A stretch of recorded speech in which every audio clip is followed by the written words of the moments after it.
many people read Genesis and get lost in details, whether it's the creation of the world, the fall of man, or the stories of the patriarchs. But if we truly want to understand the purpose of this book, we need to zoom out and see the bigger picture. When we look closely, we notice something interesting. Genesis 1 to 10 can be divided into sections that resemble cycles: creation, fall, corruption, judgment, and new beginnings.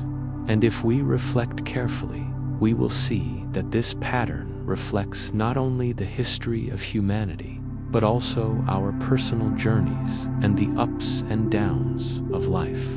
Let's dive into this fascinating pattern. In Genesis 1, we see the world in its prime, a harmonious creation reflecting order and perfection.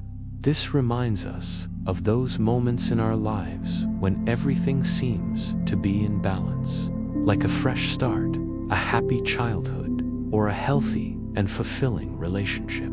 In these moments, we experience a sense of Eden, a feeling of security, balance, and connection with ourselves and the world around us. But just as the harmony of Eden was broken by the fall of Adam and Eve, our own lives can undergo sudden changes that disrupt this balance. It could be a betrayal, a loss, a traumatic event, or even making a wrong decision. The fall brings with it a profound change in our reality, leading us away from the ideal state of harmony we once knew.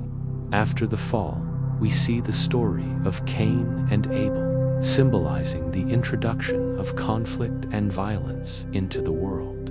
This reminds us of moments in history when humanity moved away from harmony, giving rise to wars, social conflicts, and political disputes.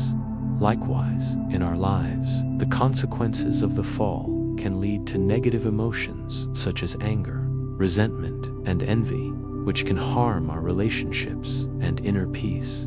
As we continue to read, we see that the world becomes increasingly corrupt, with violence and lawlessness spreading among humans. Genesis 6 tells us that the earth was filled with violence and corruption to such a degree that God regretted creating humankind. This reminds us of dark periods in history when extreme immorality, social injustice, and disregard for life prevailed. It is a reflection of how far humanity can stray from the path of balance and harmony. In response to this corruption, God decides to send a devastating flood to cleanse the earth. This reminds us of major crises that have affected humanity throughout history, such as wars, natural disasters, and pandemics, which cause immense suffering and upheaval. On a personal level, crises can be moments of great difficulty and suffering, similar to the experience of the world before the flood. Amidst the chaos of the flood, we see Noah and his family as a symbol of hope and renewal. Noah, who acted with integrity and righteousness, built an ark to save himself and his family and some animal species. This reminds us that even in the darkest moments, there can be individuals who stand out for their courage, faith, and commitment to doing good, offering hope for a better future. After the flood, God makes a covenant with Noah, symbolized by the rainbow, promising never to destroy the earth again by flood. This reminds us of the importance of agreements and commitments in our lives and in society. It also symbolizes the idea that even after great destruction, there is always hope for a new beginning and the possibility of a better future. Following the flood account, we come across another significant topic in Genesis, the origin of the nations, in Genesis chapter 10. This section describes how the descendants of Noah spread across the earth and gave rise to different peoples and nations. It reminds us that diversity is a natural and inevitable part of humanity, leading to the formation of various cultures, languages, and customs. Looking at these cycles, we see that life is full of ups and downs, moments of joy and sorrow, periods of growth and crises. Just as the world in Genesis has experienced, we too go through cycles of creation, fall, corruption, judgment, and new beginnings. However, it is up to us to choose how we will act in each cycle. Will we seek to maintain harmony and balance, like in Eden? Will we control our negative emotions and avoid violence, like Cain? Or will we contribute to the corruption and destruction of the world, like in the days of the flood? The stories in Genesis are not just ancient tales. They are a mirror reflecting our own nature and the patterns that repeat themselves in history and in our lives. By understanding these cycles, we can become more aware of the choices we make and their consequences, not only for ourselves, but also for the world around us. One important lesson from Genesis is that we cannot remain indifferent to what is happening in the world. God calls us to be agents of transformation, bringing light into darkness, harmony into chaos, and hope into despair. For example, in the face of growing social conflicts, we can choose to promote dialogue, understanding, and forgiveness instead of adding to the cycle of violence and hatred. Similarly, when we see environmental degradation and social injustice, we have the opportunity to act with integrity, seeking solutions and promoting positive change. Another crucial lesson is that true strength comes not from dominating and exploiting others, but from humility, service, and love.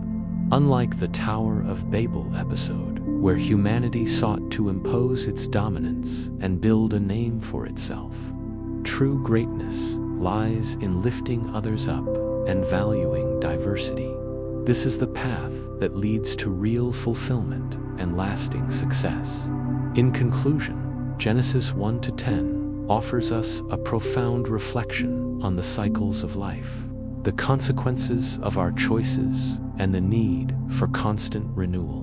By understanding the dynamics of creation, fall, corruption, judgment, and new beginnings, we can better navigate the complexities of life and contribute to positive change in the world.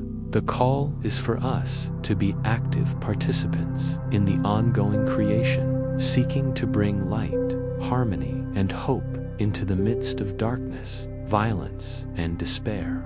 It is up to us to write the next chapters of this story, choosing wisdom, love, and unity over pride, greed, and division. Only in this way will we be able to build a future worthy of the promise of the rainbow, a future based on justice, sustainability, and peace for all. Now that you've reached this point, I know you're eager to explore the next exciting part of the Genesis story. In the next chapter, we'll see humanity uniting to build the Tower of Babel, challenging divine authority and facing the consequences of their actions. But before diving into that, take a moment to reflect on the message of Genesis 1-10 and how it applies to your life. How do you see these cycles in your own journey? What lessons have you learned, and how can you apply them to create a better future for yourself and the world around you? Share your thoughts in the comments below. If you enjoyed this video, give it a thumbs up, subscribe for more insightful content, and do not forget to share this message with your friends so they can also embark on this incredible journey through the book of Genesis. Your support motivates us to continue creating quality videos that inspire and educate. Thanks for joining us, and we look forward to seeing you in the next video.